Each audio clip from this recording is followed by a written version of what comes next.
எப்போதும் ஆராதனை.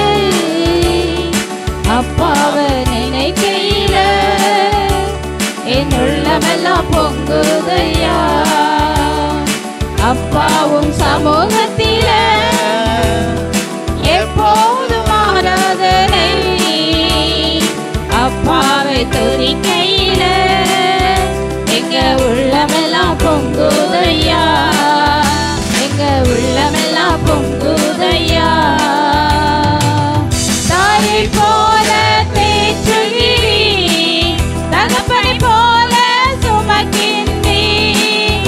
தாயை போல தேற்றுகிறீர், தகப்பனை போல சுமக்கின்றீர். சோதனை வருகின்ற நேரமெல்லாம் தாங்கி எங்களை நடத்துகிறீர். சோதனை வருகின்ற நேரமெல்லாம் தாங்கி எங்களை நடத்துகிறீர். தாங்கி எங்களை நடத்துகிறீர். அப்பாவும் சமூகத்தில எப்போதும் ஆராதனை. அப்பாவை துதிக்கையில என் உள்ளமெல்லாம் பொங்குதையா. உள்ளமெல்லாம் பொங்குதையா. கூப்பிடு காக்கை குஞ்சுகளுக்கும் ஆகாரத்தை தருகின்றீர். கூப்பிடு காக்கை குஞ்சுகளுக்கும் ஆகாரத்தை தருகின்றீர். அவைகளை பார்க்கிலும் எங்களை தினமும் நேசித்து நடத்துகிறீர். அவைகளை பார்க்கிலும் எங்களை தினமும் நேசித்து நடத்துகிறீர். தினமும் நேசித்து நடத்துகிறீர். அப்பாவும் சமூகத்தில எப்போது ஆராதனை. அப்பாவை துதிக்கையில என் உள்ளமெல்லாம் பொங்குதையா. என் உள்ளமெல்லாம் பொங்குதையா. எங்கள் மீது கண் வைத்து ஆலோசனை நீ சொல்லுகிறீர். எங்கள் மீது கண் வைத்து ஆலோசனை நீ சொல்லுகிறீர். நீங்கு வருகின்ற நேரமெல்லாம் கூடார மறைவில் மறைக்கின்றீர். நீங்கு வருகின்ற நேரமெல்லாம் கூடார மறைவில் மறைக்கின்றீர். கூடார மறைவில் மறைக்கின்றீர். அப்பாவும் சமூகத்தில எப்போது ஆராதனை. அப்பாவை துதிக்கையில என் உள்ளமெல்லாம் பொங்குதையா. என் உள்ளமெல்லாம் பொங்குதையா. அப்பாவும் சமூகத்தில எப்போது ஆராதனை. அப்பாவை துதிக்கையில என் உள்ளமெல்லாம் பொங்குதையா. என் உள்ளமெல்லாம் பொங்குதையா. என் உள்ளமெல்லாம் பொங்குதையா. உம்மை அம்மானு கூப்பிடத்தாச. உம்மை அம்மானு கூப்பிடவா. உம்மை அப்பானு கூப்பிடத்தாச. உம்மை அப்பானு கூப்பிடவா. உம்மை அம்மானு கூப்பிடத்தாச. உம்மை அம்மானு கூப்பிடவா. உம்மை அப்பானு கூப்பிடுவே. உம்மை அம்மானு கூப்பிடுவே. உம்மை அப்பானு கூப்பிடுவே. உம்மை அம்மானு கூப்பிடுவே. உம்மை அப்பானு கூப்பிடத்தாச. உம்மை அப்பானு கூப்பிடவா. உம்மை அம்மானு கூப்பிடத்தாச. உம்மை அம்மானு கூப்பிடவா. கருவில் என்னை சுமந்தத பார்த்தா அம்மானு சொல்லணும். தோளில் என்னை சுமந்தத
தாங்குவதும் பார்த்தா உம்மை அம்மானு சொல்லணும்.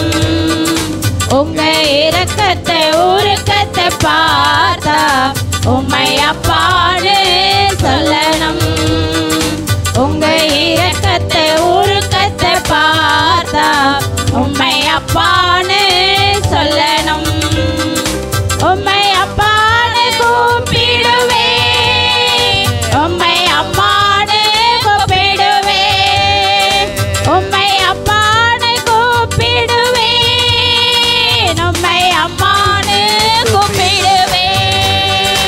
உம்மை அப்பானு கூப்பிடத்த ஆசை, உம்மை அப்பானு கூப்பிடவா, உம்மை அம்மானு கூப்பிடத்த ஆசை, உம்மை அம்மானு கூப்பிடவா, உம்மை அப்பானு கூப்பிடத்த ஆசை, உம்மை அப்பானு கூப்பிடவா, உம்மை அம்மானு கூப்பிடத்த ஆசை, உம்மை அம்மானு கூப்பிடவா. உம்மை அப்பானு கூப்பிடுவேன், உம்மை அம்மானு கூப்பிடுவேன், அப்பான்னு கூப்பிடுவேன், உம்மை அம்மானு கூப்பிடுவேன், உம்மை அப்பானு கூப்பிடத்த ஆசை, உம்மை அப்பானு கூப்பிடுவேன், உம்மை அம்மானு கூப்பிடத்த ஆசை, உம்மை அம்மானு கூப்பிடுவேன். அல்லேலூயா. எத்தனை நன்மை நீங்க என் வாழ்வில் செஞ்சீங்க, எத்தனை நன்மை நீங்க என் வாழ்வில் செஞ்சீங்க. எதை கண்டு என்னை நீர் இவ்வளவாய் நேசிச்சீங்க, எதை கண்டு என்னை நீர் இவ்வளவாய் நேசிச்சீங்க. நன்றி உமக்கே நன்றி, நன்றி உமக்கே நன்றி, நன்றி உமக்கே நன்றி. தகப்பனே நல்ல தகப்பனே, தகப்பனே நல்ல தகப்பனே, என்னை தாங்கிடும் நல்ல தகப்பனே, என்னை தாங்கிடும் நல்ல தகப்பனே. நீதிமொழிகளின் புத்தகம் 4ஆம் அதிகாரம் 1ஆம் வசனம். நீதிமொழிகள் 4ஆம் அதிகாரம் 1ஆம் வசனம். நீங்கள் தகப்பன் போதகத்தை கேட்டு புத்தியை அடையும்படி கவனியுங்கள். சரியா? அப்போ இது யாருக்கு சொல்லப்பட்ட ஆலோசனை? தகப்பனுக்கா? சொல்லுங்க, பிள்ளைகளுக்கு. சரியா? அப்போ பிள்ளைகளும் நீங்களும் கவனிக்கணும். சரியா? அப்போ இன்னைக்கு தகப்பன்மார் தினம். அப்போ நம்ம அப்பா அம்மாருக்கெல்லாம் பாஸ்டர் நல்ல தோல் உரிக்க போகிறாரு. அப்போ நம்ம அமைதியாக விளையாடிக்கிட்டு இருப்போம். அப்படி இல்லை. பெற்றோர் ஆகிய உங்கள் பெற்றோராகிய பெற்றோருக்கு ஆலோசனையாக இருந்தாலும் அது பிள்ளைகளுக்கும் சாரும். சரியா? அப்போ பிள்ளைகள், அப்போ அந்த வசனம் மீண்டும் வாசிங்க. என்ன சொல்லப்பட்டிருக்கிறது? பிள்ளைகளே நீங்கள் தகப்பன் போதகத்தை கேட்டு புத்தியை அடையும்படி கவனியுங்கள். அல்லேலூயா. அப்போ ஒரு தகப்பன் ஒரு முக்கியமான ஸ்தானத்தில் இருக்கிறார். அல்லேலூயா. அப்போ தகப்பன் ஒரு குடும்பத்திற்கு தகப்பன் ரொம்ப முக்கியம். முக்கியமா இல்லையா? ரொம்ப முக்கியம். சரியா? ஒரு தகப்பனார் சரியில்லாட்டும் அந்த குடும்பம் என்ன ஆகிடும்? சரியில்லாமல் போயிடும். அப்படி தானே? ஆனால் தகப்பன் முக்கியம். அப்போ நீங்கள் தகப்பன் போதகத்தை என்ன செய்யணுமா? கவனியுங்கள். தகப்பன் சொல்கிறத கவனிங்க, தகப்பன் பேசுகிறத கவனிங்க அப்படின்னு சொல்லி. ஆனால் சில நேரத்தில் தகப்பன் சொல்கிறது எப்படி இருக்கும்? எங்கள் அப்பா சொல்கிற ஆலோசனையெல்லாம் சரியில்லை அப்படிங்கிறது போல் தோன்றலாம். ஆனாலும் கர்த்தர் நமக்கு தகப்பன் போதகத்தை கவனியுங்கள், கீழ்ப்படியுங்கள் அப்படிங்கிறது வேதம் சொல்லுவதை நம்ம பார்க்குறோம். அப்போது தகப்பன் ஒரு முக்கியமான காரியத்தில், அவர் ஒரு முக்கியமான ஸ்தானத்தில் இருக்கிறத நம்ம பார்க்குறோம். அப்போது தகப்பனுக்கு பிரியமானவற்றை நம்ம செய்யணும். அதே போல் தகப்பனும் பிள்ளைகளுக்கு பிரியமானவற்றை என்ன செய்யணும்? செய்கிறவர்களாக இருக்க வேண்டும் என்று சொல்லி பார்க்கிறோம். அது மட்டுமல்ல, தகப்பனுடைய ஒரு ஸ்தானம், சரியா, அந்த பொசிஷன், அந்த ஸ்டாண்டிங் வந்து ரொம்ப முக்கியம். அப்படிதானே? ஒரு குடும்பத்தில் தகப்பனுடைய ஸ்தானங்கிறது என்னது? ரொம்ப முக்கியமா இல்லையா?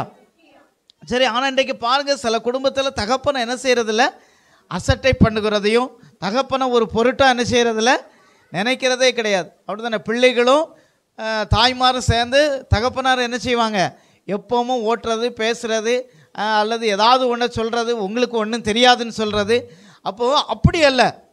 தகப்பனுடைய ஒரு ஃபங்க்ஷன், தகப்பனுடைய ஒரு ரோல் வந்து ரொம்ப ரொம்ப ரொம்ப முக்கியமானது. அப்போ குடும்பத்திற்காக தகப்பன் என்ன செய்கிறார்? எப்பொழுதும் உழைக்கிறவராக இருக்கிறார். ஒரு இல்லையிலே சொல்லலாமா? உழைக்கிறவராக இருக்கிறார்.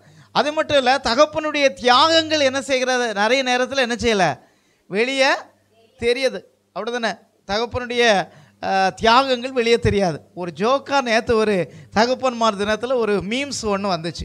அப்படி தானே? மீம்ஸ் ஒன்று வந்துச்சு. அப்போ அதை பார்த்தேன். வீட்டில் தாய்மார்கள்லாம் என்ன சொல்கிறாங்க, இட்லி அவிக்கிறாங்க, சரியா? அப்போ இட்லி வந்து அவிக்கிறாங்க, இட்லி வெளியே தெரியுது, இட்லியை நம்ம சாப்பிட்றோம். ஆனால் அந்த இட்லிக்கு பின்னாடி மறைவில் மறைந்திருக்கிறது என்னதுன்னா, என்ன மறைஞ்சிருக்கு? துணி மறைஞ்சிருக்குது. அந்த இட்லி துணி யாருடையது தான்? யாருடையது? தகப்பனாருடையது. அப்படிதானே? தகப்பனார் வேட்டியை தானே பொதுவாக போடுவோம். சரி, ஆமாவா இல்லையா? இப்போ தான் சிலருக்கு ஞாபகம் வருது, சரியா? அப்போ நம்ம ஒரு தாய்மார், சரியா, இட்லி சுடுறது கூட காட்டிலும் பிள்ளைகளுக்கு எல்லாத்துக்கும் ஆசீர்வாதமாக மாறுது. ஆனால் அதுக்கு பின்னணியில் அந்த ஆவியில் வேகிறது யார் தான்? தகப்பனாருடைய வேட்டி. அது வெந்து தான் என்னதான் மாறுது?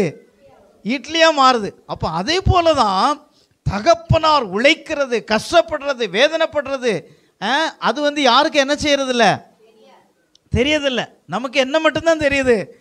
இட்லியும் சட்னியும் மட்டும்தான் தெரியுதே தவிர அதில் ஒரு துணி இருக்கிறது யாருக்கும் வந்து என்ன செய்யறதில்ல, தெரியறதே இல்லை. அதே போல தான் ஒரு குடும்பத்தில் பின்னணியில் தியாகத்தோடு உழைக்கிறது, அவங்களுடைய உழைப்பு, அவங்களுடைய கஷ்டங்கள், அவருடைய வேதனைகள், அவருடைய வியர்வை, அவருடைய ரத்தம், அது வந்து எதுவுமே யாருக்கும் என்ன செய்யறதில்ல தெரியும். எனவே தகப்பனார் ஒரு முக்கியமான ஸ்தானத்தில் உடையவர். எனவே வேதமும் அதைத்தான் சொல்லுகிறது.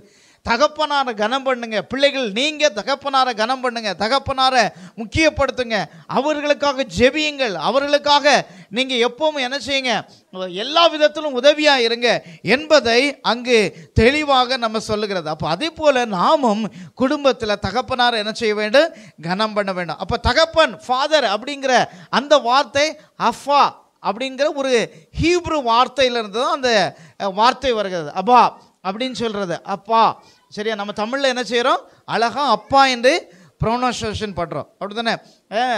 மற்ற வார்த்தைகளில் நைனா, வேறு என்னெல்லாம் சொல்கிறாங்க, அப்பாவுக்கு டேடி, அப்புறம் வேறு என்ன சொல்கிறாங்க, வேறு வார்த்தைகளில் மாமாவா, மாமா வேறு, சரியா? பாவா, ஓகே, பாவா. அவங்க பாவான்னு சொல்லக்கூடிய ஒரு ஆள் இங்கே இருக்குது. பாவா சொல்ல மாட்டீங்களா? அப்போ என்ன சொல்லுவீங்க? பாப்பாவா, பப்பா, சரியா? பப்பா, இப்படியெல்லாம் நிறைய வார்த்தைகள் சொல்கிறோம், சரியா? அப்போ பாருங்க, ஒரு ஸ்தானம் முக்கியமான ஸ்தானம். அந்த ஸ்தானம் முக்கியமானதுன்னு எதுலேருந்து உணர்றோம்னா, சில மனைவிமார்களே கணவனாரை எப்படி கூப்பிடுவாங்க, வாழ போலண்ணா, டேடி அப்படின்னு கூப்பிடுவாங்களா கூப்பிட மாட்டாங்களா?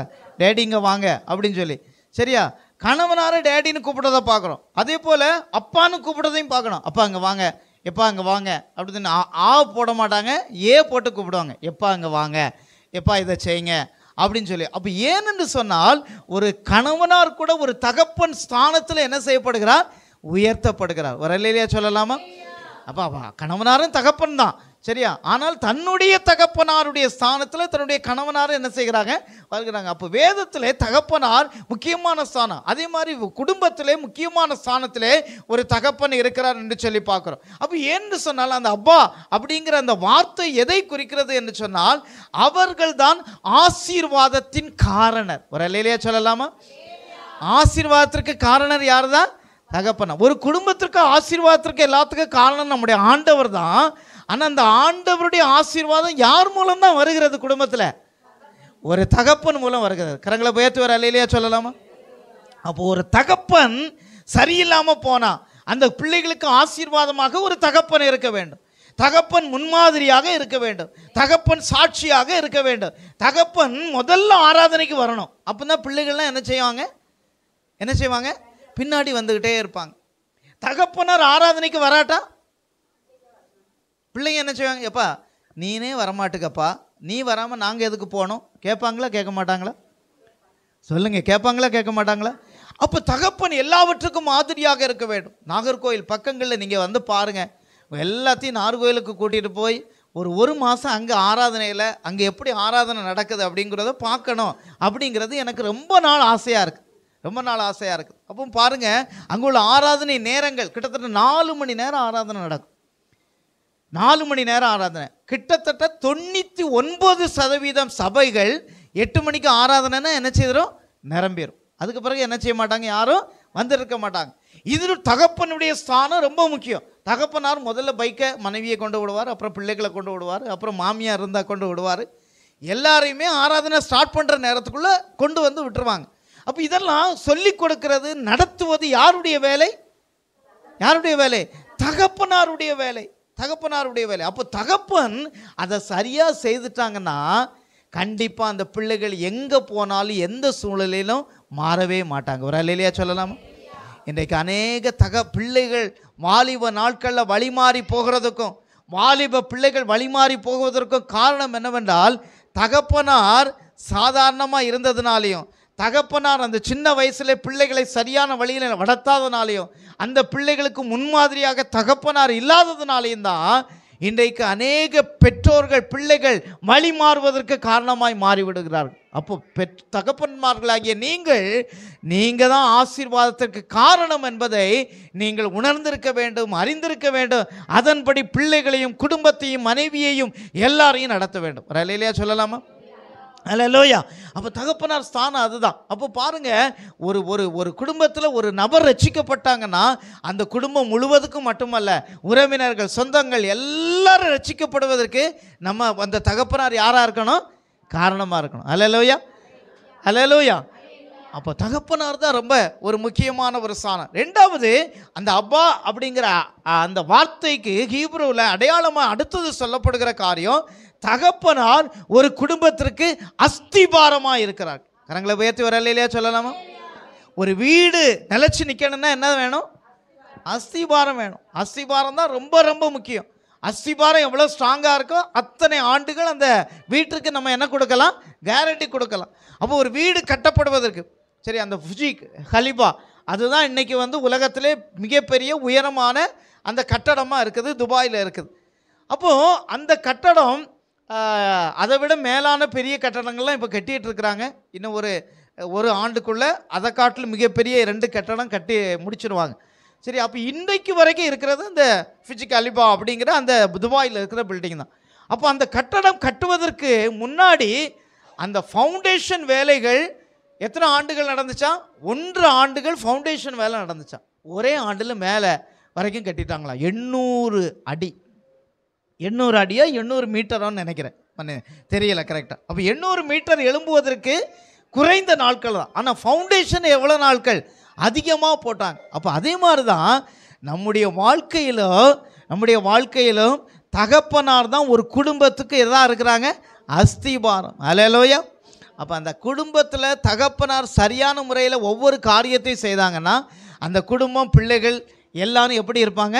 சீராக சரியாக நல்ல வழியில் நடத்துகிறவர்களாக இருப்பாங்க. சில குடும்பத்தில் பாருங்கள், கடின உழைப்பாளியாக தகப்பனார் இருப்பாங்க, கடின உழைப்பாளியாக இருப்பாங்க, பயங்கரமாக பணம் சம்பாதிப்பாங்க, வீடை சம்பாதிப்பாங்க, சொத்தை சம்பாதிப்பாங்க, எல்லாம் சம்பாதிப்பாங்க. ஆனால் பிள்ளைகள் ஒரு வருடத்தில் அல்லது ஒரு சில நாட்களில் எல்லாத்தையும் என்ன செய்திருவாங்க?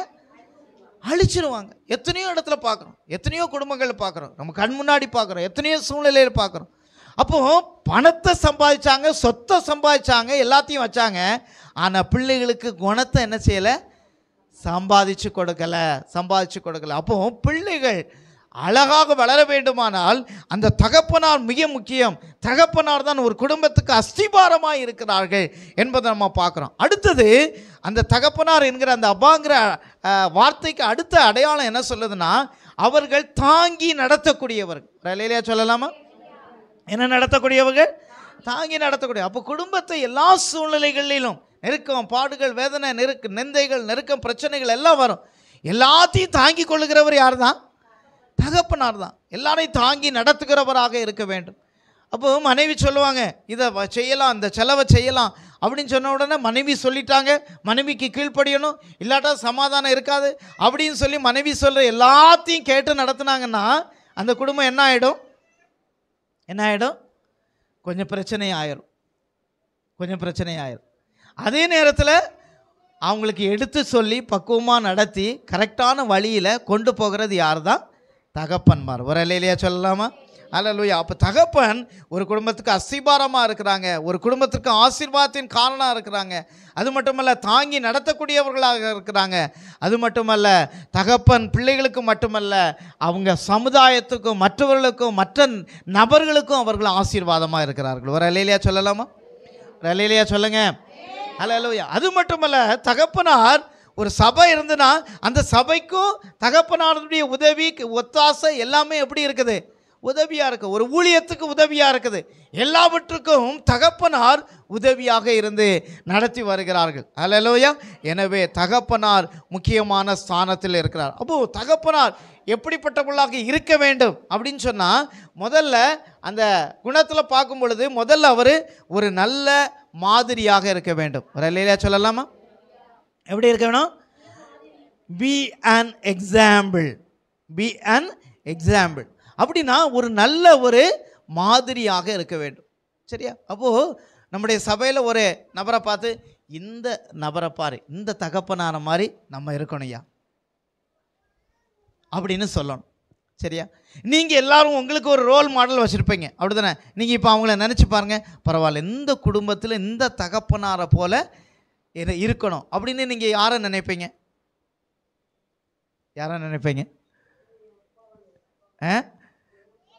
பெரும்பாலும் அவங்க அப்பாவை நினைப்பாங்க, அப்படிதானே? அவங்க அப்பாவை ஆனால் நான் வந்து எங்கள் அப்பா இன்றைக்கி நல்லா இருக்காங்க, ஆனால் ஒரு நாளில் எங்கள் அப்பா வந்து எப்படி இல்லை, முன்மாதிரியாக இல்லை, ரொம்ப குடிக்கிறவங்களாகவும் அப்படி தான் இருந்தாங்க.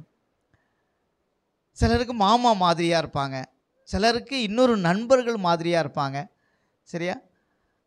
எங்கள் அப்பாட்ட நிறைய நல்ல குணங்கள் இருக்குது, ஆனால் குடும்பத்தில் எங்களை என்ன செய்யலை, சரியான வழியில் அவங்க என்ன செய்யலை, நடத்தலை. சரியா? அப்போது நம்ம ஒவ்வொருத்தருக்கும், அப்போது நமக்கு ஒரு வேளை அப்படி வாய்ச்சாலும் வாய்க்காட்டாலும் இன்னொருத்தர் நமக்கு ஒரு மாதிரியாக வச்சுருப்போம்ல, அப்போ அதை போல் ஒரு மாதிரியாக நாம் நடந்து கொள்ள வேண்டும். ஒரு அல்லேலூயா சொல்லலாமா?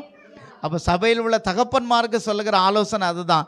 நீங்கள் பி அன் எக்ஸாம்பிள், நல்ல ஒரு மாதிரியாக இருக்க வேண்டும். அப்போ நல்ல மாதிரினா, இந்த பிரதரை பாருங்கள், சரியாக நேரத்துக்கு வராரு, நேரத்துக்கு போகிறார், அப்படி மாதிரியாக இருக்கும். சரியாக ஊழியத்துக்கு கொடுக்கிறார், அதுக்கு ஒரு மாதிரியாக இருக்கணும். ஊழியத்தில் ஒத்தாசையாக இருக்கிறார், அதுக்கு ஒரு மாதிரியாக இருக்கணும். அங்கே பாருங்கள், பெற்றோருக்கு சரியாக காரியங்களை செய்கிறாரு, ஒரு மாதிரியாக இருக்கணும். பிள்ளைகளுக்கு ஒரு லேச வரைக்கும் கட்டி விடுறாரு, அப்படி என்ன செய்யணும்? மாதிரியாக இருக்கணும். சரியா? ஒரு லேச வரைக்கும் பிள்ளைகளை கரெக்டாக கவனிக்கிறாரு, கரெக்டாக கொண்டு வராரு. சர்ச்சுக்கு வருவார், அவர் முன்னாடி போயிடுவார், பிள்ளைகள் அவங்க பாட்டுக்கு போவாங்க வருவாங்க, அப்படி இல்லை, எல்லாவற்றுக்கும் மாதிரியாக. அப்போது எதற்காக சொல்லுகிறேன் என்றால், நம்முடைய சபையின் காரியங்களில், ஆண்டவருடைய காரியங்களில் சரியாய் நாம் இருக்க வேண்டும். ஒரு அல்லேலூயா சொல்லலாமா? அப்போ தகப்பனார் நல்ல ஒரு முன்மாதிரியாக. அப்போ தகப்பனார் முன்மாதிரியாக மாறிட்டாங்கன்னா மனைவிமார்கள் என்ன செய்வாங்க? தன்னால் அவங்க மாறிடுவாங்க. அவங்க சரியான நேரத்துக்கு வருவாங்க, சரியாக காரியங்களை செய்வாங்க, சரியாக எல்லாத்தையும் பண்ணுவாங்க, சரியாக எல்லாவற்றுக்கும் அவர்கள் மாதிரியாக இருப்பார்கள். அப்போ யோவான் 5ஆம் அதிகாரம் 19வது வசனத்தை வாசிங்க. யோவான் 5ஆம் அதிகாரம் 19வது வசனம். யோவான் 5ஆம் அதிகாரம் 19வது வசனம்.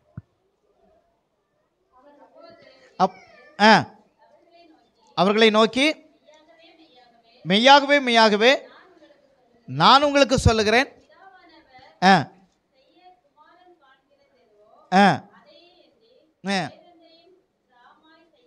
ஆமென். ஒரு அல்லேலூயா சொல்லலாமா? ஆமென். அல்லேலூயா. இதை வீட்டில் போய் வாசி பாருங்க, நேரம் குறைவாக இருக்குது. அப்போ பிதாவானவர் என்ன செய்ய சித்தம் வைத்திருக்கிறாரோ அதையே அவருடைய குமாரனாகி இயேசு இந்த உலகத்திலே வரும்பொழுது செய்தார். ஒரு அல்லேலூயா சொல்லலாமா? இயேசு கிறிஸ்து முழு மனிதனாக இருந்தார், அதே நேரத்தில் 100% கடவுளாக இருந்தார். அவர் எதையும் தான் சுயமாய் செய்ய அவருக்கு என்ன இருந்தது? அதிகாரம் இருந்தது, வல்லமை இருந்தது, ஆளுகை இருந்தது. ஆனால் எதையும் அவர் என்ன செய்யலை? சுயமா செய்யலை. ஒரு அல்லேலூயா சொல்லலாமா? எல்லாவற்றையும் செய்ய அதிகாரம் இருந்துச்சு, திறமை இருந்துச்சு, அவருக்கு அதிகாரமும் வல்லமையும் இருந்துச்சு. ஆனால் பிதாவின் சித்தம் இல்லாமல் ஒன்று இயேசு கிறிஸ்து செய்யலை. அப்போ அதே போல் பெற்றோர்களாகிய நாம் ஆண்டவருடைய ஸ்தோத்திர சித்தத்தை செய்ய நாம் பழக்குவிக்கப்பட்டவர்களாக இருக்க வேண்டும். அப்போ தேவனுடைய சித்தத்தையே செய்கிறவர்களாக இருக்க வேண்டும். தேவனுக்கு ஒரு மாதிரியாக இருக்க வேண்டும், முன்மாதிரியாக இருக்க வேண்டும். எல்லா காரியத்திலும் கொடுக்கிற விஷயத்தில், ஜெபிக்கிற விஷயத்தில், வேதத்தை வாசிக்கிற விஷயத்தில், நேரத்தை ஆண்டவருக்கு கொடுக்கிற விஷயத்தில், பிள்ளைகளை சரியாக நடத்துகிற விஷயத்தில், சரியா எல்லா விதத்திலும் ஒரு மாதிரியாக இருக்க வேண்டும். அப்போ எல்லாரும் நான் பேசுகிற நான் எல்லாத்துலேயும் பெர்ஃபெக்டாக இல்லை, நாமளும் எல்லாரும் மாற வேண்டும். இந்த செய்திக்கு பிறகு ஒரு மாற்றம் நமக்கு வர வேண்டும். பிள்ளைகளை நான் கரெக்டாக நடத்துகிறேன்னா, சரியான முன்மாதிரியாக இருக்கிறேன்னா. அப்போ இன்றைக்கு இருக்கிற பிள்ளைகள் எப்படி பட்ட பிள்ளைகள் கிடையாது. முன்னாடி உள்ள பிள்ளைகள் பெற்றோர் எப்படியும் இருப்பாங்க, ஆனால் பெற்றோருடைய சொல்படி கேட்பாங்க. இப்போ பெற்றோர்களுடைய சொல்படி கேட்குறதில்ல, பெற்றோருடைய நடக்கையை ஃபாலோ பண்ணுறாங்க. ஆமாவா இல்லையா? அப்போ பெற்றோர் எப்படி நடக்கிறாங்களோ அவங்க சொல்கிறதெல்லாம் கேட்குறதில்ல, நீங்கள் என்ன ஃபாலோ பண்ணுறீங்களோ அதை ஃபாலோ பண்ணுவாங்க. அப்போ ஒரு பெற்றோர் அவங்க கோபப்படுகிறவர்களாக, அவங்க எரிச்சல் உள்ளவர்களாக, அவங்க மற்றவரிடத்தில் அன்பு செலுத்தாதவர்களாக, மற்றவர்களுக்கு கொடுக்காதவர்களாக, அப்படிப்பட்ட ஒரு பிள்ளையாக வளருமானால் அந்த பிள்ளைகளும் எப்படி தான் இருப்பாங்க? அதே போல தான் இருப்பாங்க. நாகர்கோயிலில் எனக்கு ஒரு குடும்பத்தை தெரியும். அந்த சகோதரி என்ன செய்வாங்கன்னா, பிள்ளைகள் 3 பேரையும் கூட்டிகிட்டு திருவிழா கடைக்கு போவாங்க. திருவிழா கடையில் போய் சைடில் ஒரு பைய வச்சுருப்பாங்க. அப்படியே ஒரு 2-3 வளையல், 2-3 என்னென்ன திருவிழா கடையில் ஆட்டையை போடணுமோ அவ்வளோ ஆட்டையை போட்டு வருவாங்க. இதை எடுத்து யார் கையில் கொடுப்பாங்க? பிள்ளைகள் கையில். பிள்ளைகள் வச்சுருக்க பையில் கொடுங்க. அப்போது இந்த தாய் 2 வளையலை திருடுறாங்கன்னா அவங்களுடைய பிள்ளைகள் என்ன செய்வாங்க?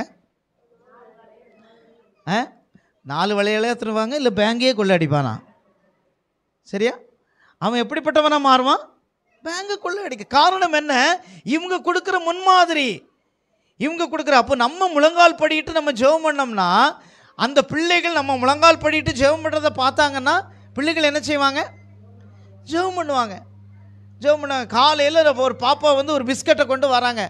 ஏம்மா, நான் இன்னைக்கு ஃபாஸ்டிங், நான் சாப்பிட மாட்டேன் அப்படின்னு அந்த பிள்ளைகிட்ட சொல்லி பாருங்கள், அந்த பிள்ளைகளுக்கு ஒரு தாக்கம் உண்டாகும். ஒரு அல்லேலூயா சொல்லலாமா? என்னுடைய அப்பா இன்னைக்கு எப்படி இருக்கிறாங்க? ஃபாஸ்டிங் இருக்காங்க. எங்கள் அம்மா இன்னைக்கு என்ன செய்கிறாங்க? ஃபாஸ்டிங் இருக்காங்க. எங்கள் அம்மா இன்னைக்கு ஜெபம் பண்ண போகிறாங்க. எங்கள் அம்மா இன்னைக்கு இதை செய்ய போகிறாங்க. எங்கள் அம்மா சர்ச்சுக்கு போகிறாங்க. எங்கள் அம்மா இந்த காரியத்தை செய்கிறாங்க அப்படின்னு சொல்லி அவங்களுக்கு அப்போ இன்றைக்கு பெற்றோர்களாகிய நான் சொல்லி வளர்ப்பதல்ல, ஒரு பிஎன் எக்ஸாம்பிள், ஒரு முன்மாதிரியாக இருக்க வேண்டும். கரங்களை உயர்த்தி ஒரு அல்லேலூயா சொல்லலாமா? அல்லேலூயா. 2வது, பெற்றோர் எப்படிப்பட்டவர்களாக இருக்க வேண்டும் என்றால், சரியா, லூக்கா 15ஆம் அதிகாரம் 31வது வசனத்தை வாசிங்க. லூக்கா 15ஆம் அதிகாரம் 31. அதற்கு தகப்பன், மகனே இருக்கிறாய், எனக்குள்ளதெல்லாம் உனக்குள்ளதாய் இருக்கிறது என்று சொன்னான். ஒரு அல்லேலூயா சொல்லலாமா? அப்போ பாருங்க, 2வது காரியம் என்னன்னா, தகப்பன் கொடுக்கிற தகப்பனாக இருக்க வேண்டும். ஒரு அல்லேலூயா சொல்லலாமா? கொடுக்குறேன்னு சொன்னோன்னே என்ன காணிக்கை கொடுக்கணும் அப்படின்னு டாபிக் எடுக்கிறாரா பாஸ்டர்? அப்படி இல்லை. உங்கள் பிள்ளைகள் கேட்கறது நீங்கள் கொடுக்க வேண்டும். ஒரு அல்லேலூயா சொல்லலாமா? அப்போ பிள்ளைகள் கேட்குறதெல்லாம் கொடுக்கணுமா பாஸ்டர்? அப்படியும் இருக்கும். கேட்குறதெல்லாம் கொடுக்கணுமா? அவன் பைக்கு கேட்கான், கேடிஎம் பைக்கு கேட்கான், கொடுக்கணுமா? சரியா? இல்லாட்டா செத்து போயிடுவேன்னு சொன்னான். சரியா? அப்படி சொல்கிறான். அப்போ என்ன செய்யணும்? கொடுக்கணுமா வேண்டாமா? சரியா? நீ பைக்கை கொடுத்து நீ ஆக்சிடெண்ட் ஆகி சாகிறதுக்கு முன்னாடி நீ கொடுக்காமலே செத்துற, அப்படி சொல்லிடலாம்ல? அப்படி தானே சொல்லலாம்.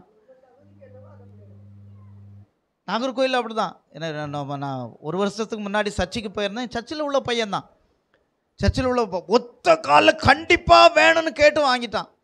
கேடிஎம் பைக்கை வாங்கிட்டு வீட்டில் வச்சுருக்காரு. எப்போ நீ இந்த ஒரு வாரம் ஓட்டாத, அடுத்த வாரத்துலேருந்து ஓட்டு அப்படின்னு சொல்லி வீட்டில் வாங்கி வச்சுருக்காரு. நான் ஊருக்கு போயிட்டு வந்துடுறேன்னா அப்பா போயிருக்காரு. இவன் அதுக்கடையில் பைக் எடுத்துகிட்டு போய் அன்னையோடு முடிஞ்சது. சர்ச்சில் உள்ள ஒரு பையன், எனக்கு தெரிஞ்ச பையன் தான், ஆக்சிடென்ட் ஆகி செத்து போயிட்டான். அப்போ பாருங்கள், கேட்கிறத கொடுக்க வேண்டும். சரியா? ரொம்ப பிசினித்தனம் பண்ணக்கூடாது. சரியா? ஒரு நல்ல ஹோட்டலில் போய் வாங்கி சாப்பாடு கொடுக்க வேண்டும். நல்லா அவங்களுக்கு கேட்குறத கொடுக்க வேண்டும்.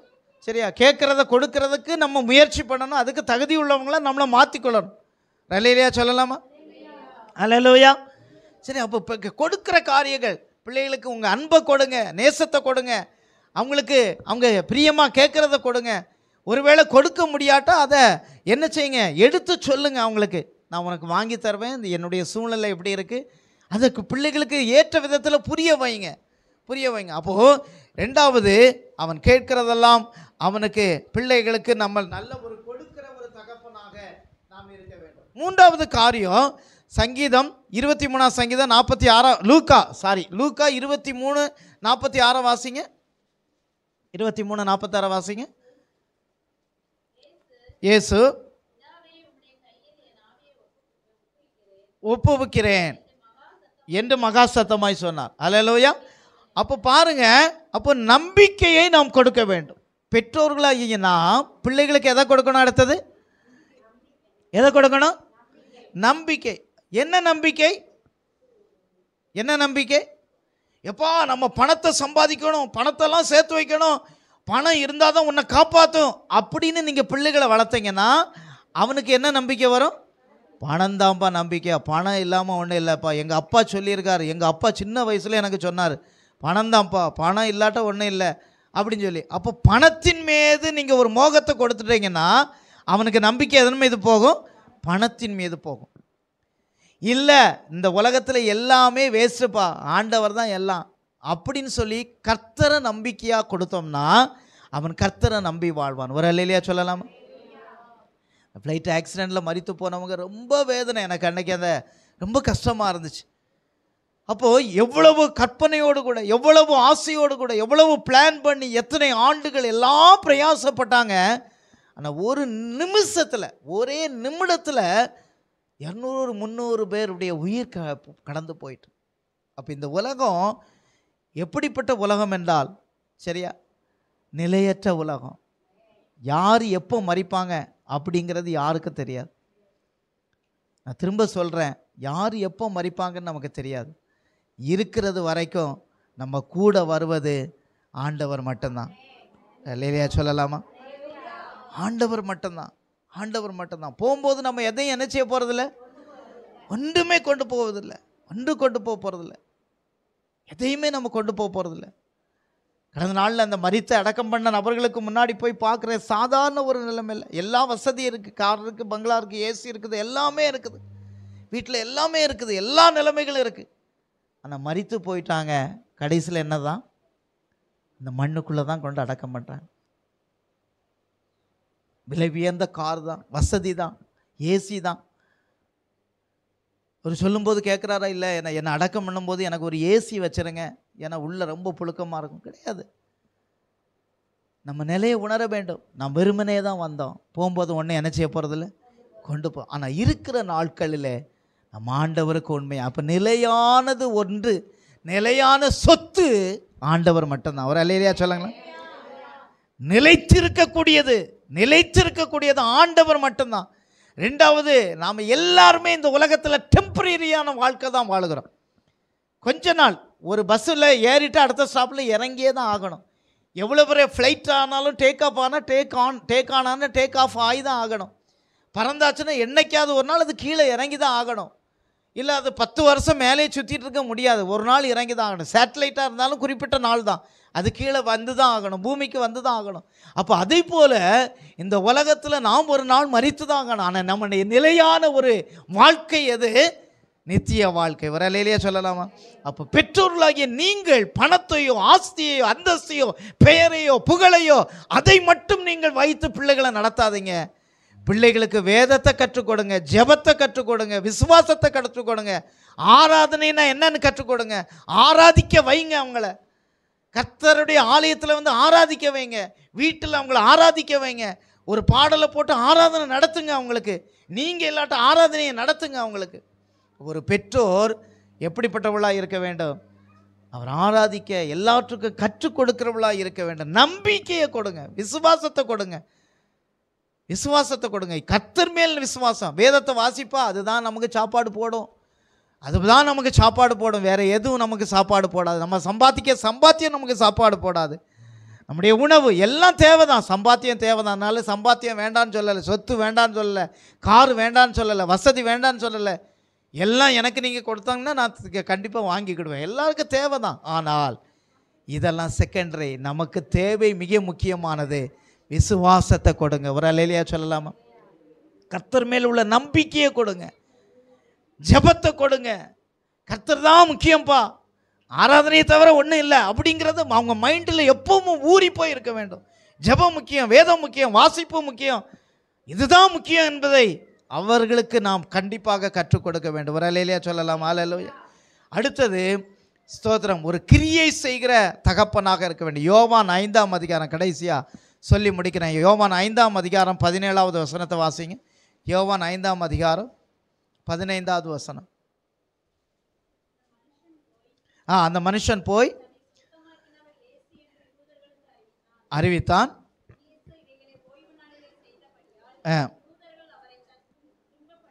5:17 தானே யோவான் 17, 5:17. இயேசு அவர்களை நோக்கி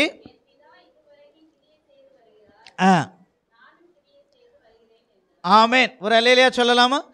அப்போ பாருங்க, கிரியை செய்ய வேண்டும். அதாவது நம்ம ஒரு செயல்படுகிற தகப்பனாக இருக்க வேண்டும். தகப்பன் எப்படியா இருக்கக்கூடாது? சோம்பேறியா இருக்கக்கூடாது, சோம்பேறியா இருக்கக்கூடாது.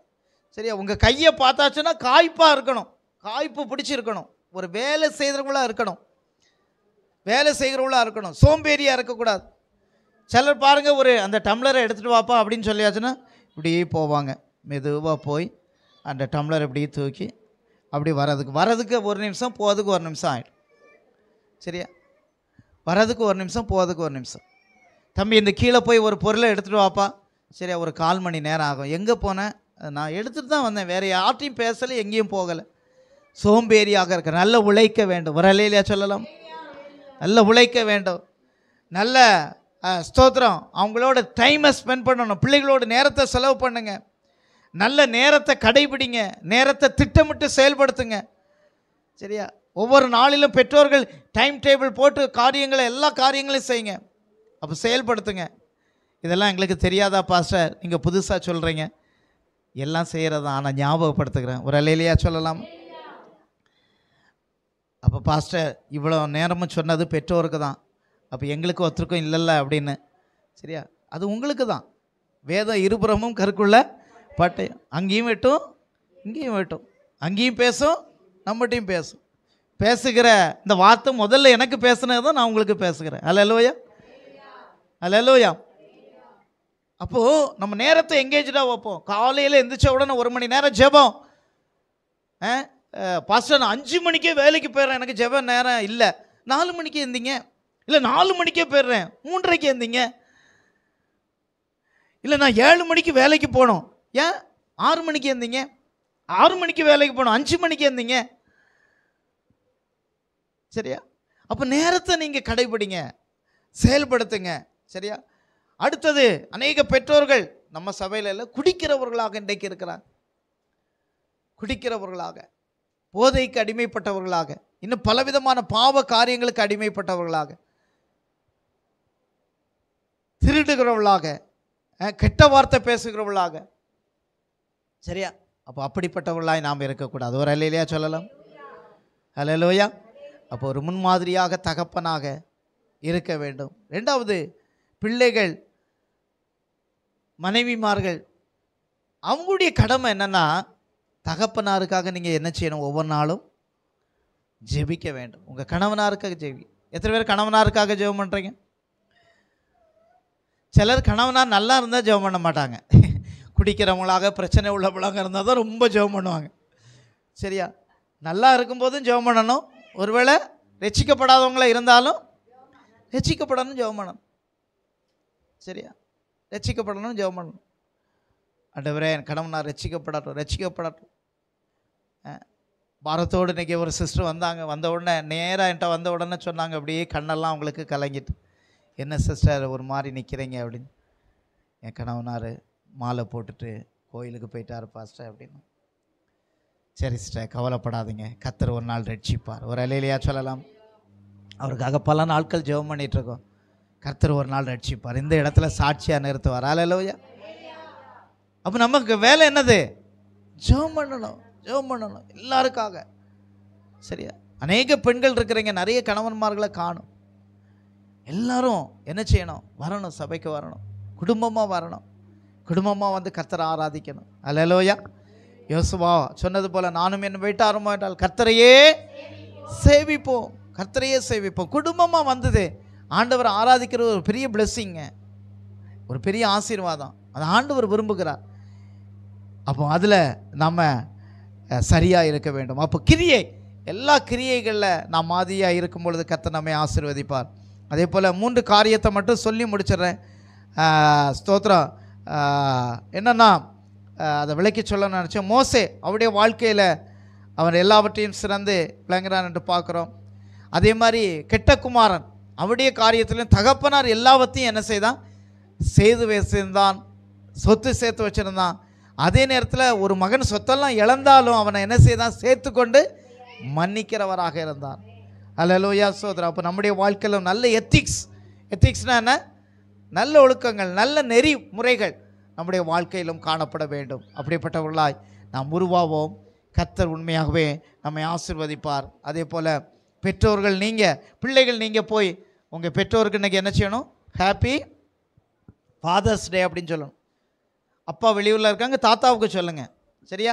தாத்தாவுக்கு சொல்லுங்கள். உங்களை கனப்படுத்துகிறவங்கள நீங்கள் சொல்லுங்கள், அவங்கள கனப்படுத்துங்க, எல்லா விதத்திலும் கீழ்ப்படிந்துருங்க. நிச்சயமாய் கர்த்தர் நம்மை ஆசீர்வதிப்பார். ஒரு நாளிலே பரலோக தகப்பன் நம்மோடு கூட வந்து அவர் நமக்கு தேவையான எல்லாவற்றையும் செய்ய அவர் போதுமானவராக இருக்கிறார். நம்முடைய தேவைகளை கர்த்தர் சந்திப்பார். அல்லேலூயா. இல்லை எனக்கு தகப்பன் இல்லையே அப்படின்னு நினச்சிங்கன்னா, நமக்கு பரலோக தகப்பன் நமக்கு உண்டு. அல்லேலூயா. ஒரு தகப்பனார் இருந்து நடத்துகிற ஸ்தானத்தை காட்டிலும் 1000 மடங்கு அதிகமாய் அவர் நம்ம கூட இருந்து நம்மை நடத்துவார். அல்லேலூயா.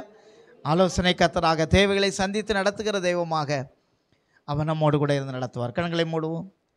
தகப்பனே, நல்ல தகப்பனே, தகப்பனே, சேர்ந்து சொல்லுங்க, முழங்கால் படிட்டு. தகப்பனே, என்னை தாங்கிடோ நல்ல தகப்பனே, என்னை தாங்கிடோ நல்ல தகப்பனே, தகப்பனே, நல்ல தகப்பனே, தகப்பனே, நல்ல தகப்பனே, என்னை தாங்கிடோ நல்ல தகப்பனே, என்னை தாங்கிடும் நல்ல தகப்பனே. குறை ஒன்றுமில்லை, என்னை நிறைவாக நடத்துறீங்க. குறை ஒன்றுமில்லை,